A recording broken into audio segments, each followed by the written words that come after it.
One of the most wondrous questions of all concerns our place in the universe. After 13.8 billion years of cosmic evolution, 4.5 billion years since the formation of Earth, and at least around 4 billion years since life first arose on our planet, human beings have achieved remarkable feats. For the first time, at least that we have any evidence of, planet Earth now houses an intelligent, sentient, technologically advanced civilization. We can receive signals from across the distant universe, identify their origins and properties, and have even begun exploring outer space beyond the confines of our own planetary home. Although we've been looking for other signs of intelligent life out there in the universe for more than half a century, searching for extraterrestrial intelligence, we have yet to obtain robust evidence that it exists. Creating life involves many steps, but the necessary ingredients are abundant everywhere. Even if you're searching for life similar to ours, the universe offers countless possibilities. If the ingredients for life are common and we evolved naturally, then where is everyone else? To form rocky planets, organic molecules, and the building blocks of life, enough heavy elements must be generated. Initially, the universe lacks these elements. After the Big Bang, the universe consists mainly of hydrogen and helium. Elements like carbon, oxygen, nitrogen, and others vital for life were absent. These heavier elements are crucial for the formation of rocky planets like Earth and play a significant role in enabling complex chemistry, including the formation of organic compounds. This mix of elements provides the necessary building blocks for the diverse and intricate processes that contribute to the complexity of our cosmic environment. Multiple generations of stars are needed to produce and distribute these elements. Stars must live, burn fuel, explode in supernovae, and recycle heavy elements. Neutron-star mergers are also crucial for creating the heaviest elements essential for life processes. This process involves complex astrophysical phenomena. Even though Earth formed more than 9 billion years after the Big Bang, the universe didn't have to wait as long. Scientists classify stars into 3 main groups: population 1, 2, and 3.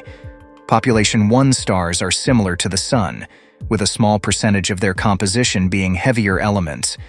This results in solar systems containing a mix of gas giants and rocky planets suitable for life. Population 2 stars are typically older and contain fewer heavy elements compared to the Sun. Their planets are often diffuse and gassy, potentially too primitive and lacking in heavy elements to support life. Population 3 stars are the earliest in the universe, completely devoid of heavy elements. While not yet discovered, they are believed to be the first stars ever formed. When observing the earliest galaxies, they predominantly contain population 2 stars. However, nearby galaxies exhibit a mix of young and old stars, some rich in heavy elements, and others lacking in them. One of the most important findings from the Kepler mission involves the system Kepler 444. Despite being a population 1 star with planets orbiting around it, the planet is significantly older than Earth. While our planet is around 4.5 billion years old, the planet is about 11.2 billion years old. This suggests that Earth-like worlds could have formed much earlier in the universe's history, potentially up to 7 billion years before Earth did.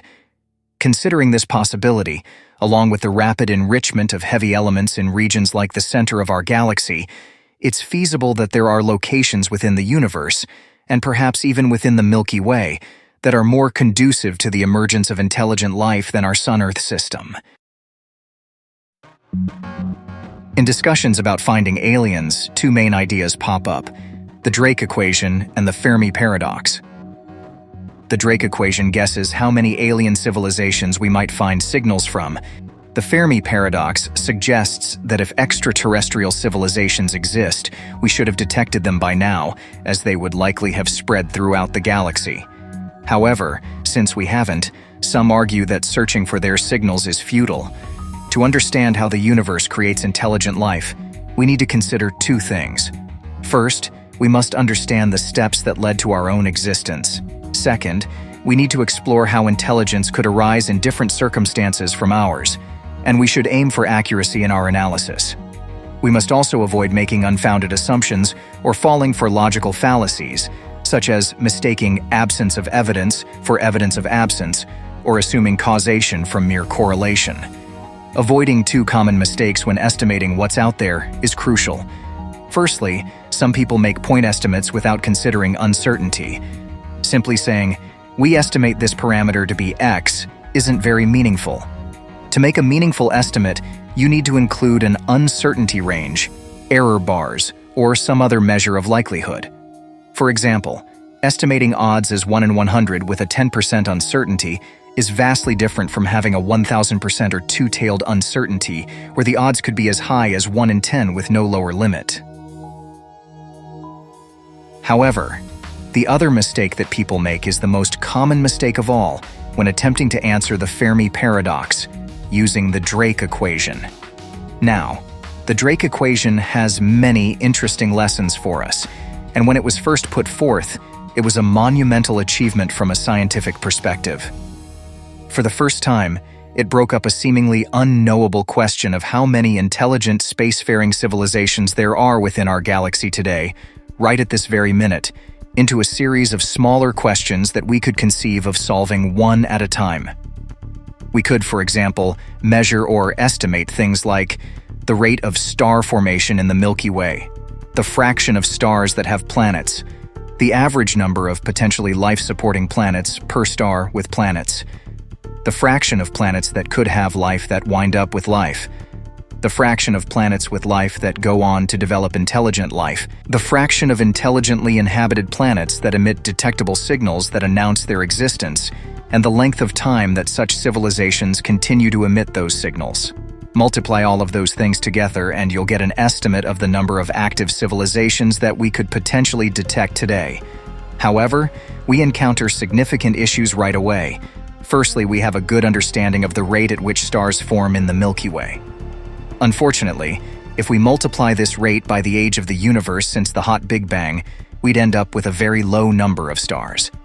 According to this calculation, the Milky Way should have formed only around 10 billion stars throughout cosmic history. While 10 billion may seem like a large number, it's actually only about 2 to 3% of the estimated total number of stars in our galaxy, which is closer to 400 billion. Fortunately, it's easy to see why this method of calculating the total number of stars in the galaxy is flawed. The main reason is straightforward. The rate at which stars form has not remained constant throughout cosmic history. Initially, the universe lacked stars, and star formation began roughly 200 million years after the Big Bang. It then increased for about the first 3 billion years before reaching a peak and gradually decreasing. Additionally, locally within our galaxy, there have likely been bursts of star formation when smaller satellite galaxies merged with ours. We may even be experiencing another burst as the Magellanic Clouds and Andromeda exert their gravitational influence on the gas, dust, and other matter within our galaxy. But that's only the superficial reason why the Drake equation is problematic today. The deeper reason is that the Drake equation, when put forth, assumed the universe that we know today is untrue. It assumed that the universe was eternal and static in time. As we learned only a few years after Frank Drake first proposed the famous equation that bears his name, the universe doesn't exist in a steady state, where it's unchanging in time. Instead, it has evolved from a hot, dense, energetic, rapidly expanding state, a hot Big Bang, which occurred for a finite duration in our cosmic past. Instead, it's much more productive to calculate the quantities we can speak about with some level of certainty today, and then move on to the great cosmic unknowns in as responsible a fashion as we can. Unlike over 60 years ago when the Drake equation was introduced, today we have a much better understanding of our universe, both within the Milky Way and beyond. We know about the different types of stars and populations that exist, as well as the processes involved in forming heavy elements, rocky planets, and enabling complex chemistry. For instance, we understand how energy-storing molecules can form from basic building blocks in starlight, allowing for the possibility of important reactions. Moreover, scientists have made remarkable progress in understanding the variety and prevalence of planets orbiting stars other than our Sun, known as exoplanets. Just 3 decades ago, we were only beginning to discover our first exoplanets. Now, we've confirmed more than 5,000 exoplanets. While our data is biased, as we tend to detect the easiest to find planets, we have methods to adjust for and measure these biases accurately. Instead of relying on speculation, we now have access to excellent data about our modern Milky Way. We know the total number of stars in our galaxy, how these stars are categorized into different populations, the average number of planets orbiting each star. The composition of elements on these planets is crucial for complex chemistry. Among other key parameters is the number of planets with conditions suitable for hosting life. With this information, it's relatively straightforward to estimate the number of potentially habitable planets in our galaxy. We can perform the calculation in several ways. There are approximately 400 billion stars in the Milky Way. About 80% are red dwarfs, 18% are sun-like, and only 2% are too massive and short-lived for life to develop. Each stellar system typically has about 5 to 10 planets. Of these, approximately 1 to 2 are considered to be in the habitable zone around each star. We estimate that around 20% of the planets orbiting sun-like stars are Earth-like in size. This percentage is even higher for terrestrial planets orbiting red dwarf stars, which are more common. If we assume that red dwarf systems are not habitable, but sun-like systems are, we can calculate the number of potentially inhabited planets in the Milky Way as follows: total number of stars, 400 billion, proportion of sun-like stars, 18%, expected potentially habitable zone planets per relevant star, 1.5, fraction of those planets that are Earth-like in size, 20%. By multiplying these values, we estimate the number of potentially inhabited planets in the Milky Way, which is 21.6 billion. Using fewer significant figures makes sense. 20 billion is sufficient. Additionally, it's important to acknowledge that all these numbers come with uncertainties. For instance, there might be as few as 200 billion stars, which is half our estimate. Some stars might have low levels of heavy elements, making them unsuitable for life-bearing planets, but this is likely less than 10% of stars.